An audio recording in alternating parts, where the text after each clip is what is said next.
Hey guys, welcome to another video. So this was my version of the power of makeup, which I had uploaded on Facebook a long time ago. I'll link this video down, you can check it out.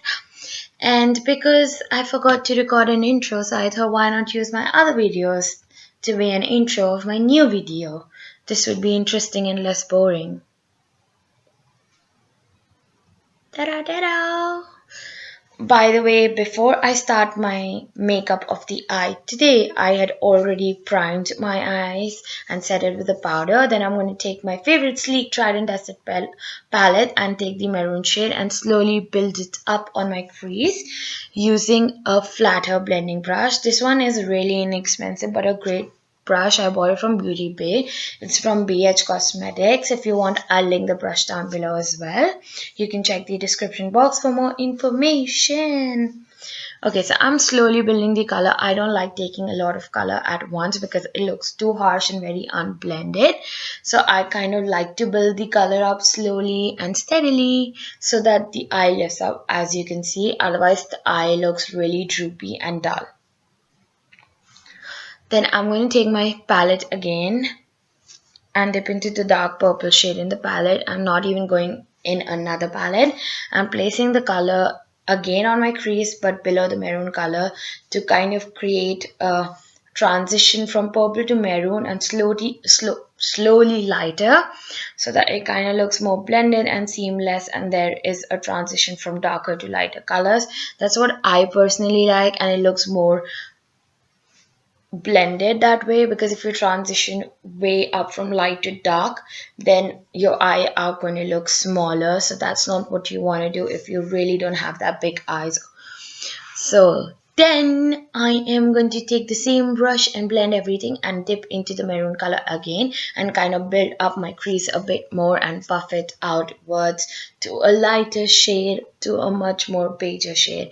And then I'm going to take my same palette and dip into this navy blue and focus it just on the outer corner of the eye. I like to create that smoky effect just on the outer corner of the eye and not on the entire eye, because that way, again, if you have smaller eye, darker color tend to make your eyes look a bit more smaller.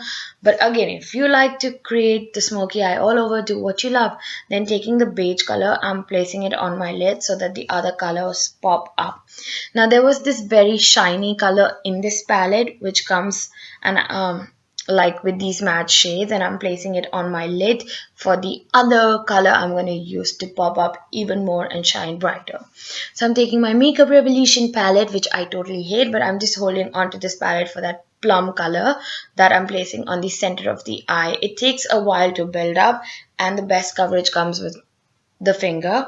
I really like this color, and that's the only reason I'm holding on to this palette. I have done an entire review on every eyeshadow palette they ever launched and the single eyeshadows. I'm going to link that down below as well. You can watch it. So you'll see that this is such a pretty, why am I talking like that? Such a pretty wine color, and it looks really pretty on the center lid. Then I'm going to take a Makeup Academy single eyeshadow, and this is such a pretty copper color. I'm placing it just on the center of the eye to kind of create that halo effect. You can actually place it all over the lid and skip that plum color if you don't want to play around with too many colors. I like this, and in fact this is a complete look by itself, because when you really finish it off with a liner or your favorite mascara or some falsies, it looks really pretty by itself. I'm taking this hyper glossy Maybelline liner and creating a wing. Now I know a lot of people don't like glossy liners and they like wink liners, and that's why Instagram eye makeup look pops out more because of the matte eyeliners, but I like a glossy liner. And again, I'm going to say do what you do. You can definitely use different colors.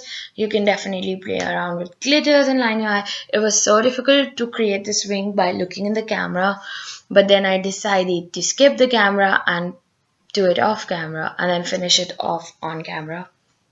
Wow. Then I'm going to take this blue liner which I bought from Dubai. You can actually use any color again and any liner you love. And I'm putting it on my crease, but I'm going to put it a bit more above my crease so that it doesn't smudge or it doesn't look very flaky and I'm smoothing it out. Then I'm also going to put this liner on the outer wing to kind of create some kind of synchronization. You can again use different colors, different combinations. I always say do what you love with makeup. You can always play around with colors and decide what look you like, and you can just go simple without any colors. Well, just do what you love. And then I'm going to take the same Maybelline Hyper Glossy liner in silver color and putting it on top of the blue liner to create a bit more shinier effect, and also putting it on the inner corner of the eye to pop up the eye and make it a bit more wide open, because if you have smaller eyes, this is a really good trick to take like a lighter color and widen it up. Then taking my falsies, which I use with a black glue. Don't ever do that. You can actually use a transparent glue, otherwise it's going to mess up your liner, which it did for me. And my mascara also melted because of the heat.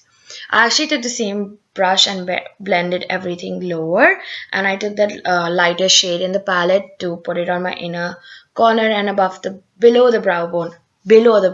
So I hope you guys like this video. If you did, give this video a thumbs up. Also subscribe to my channel, and I will see you next time. Bye bye.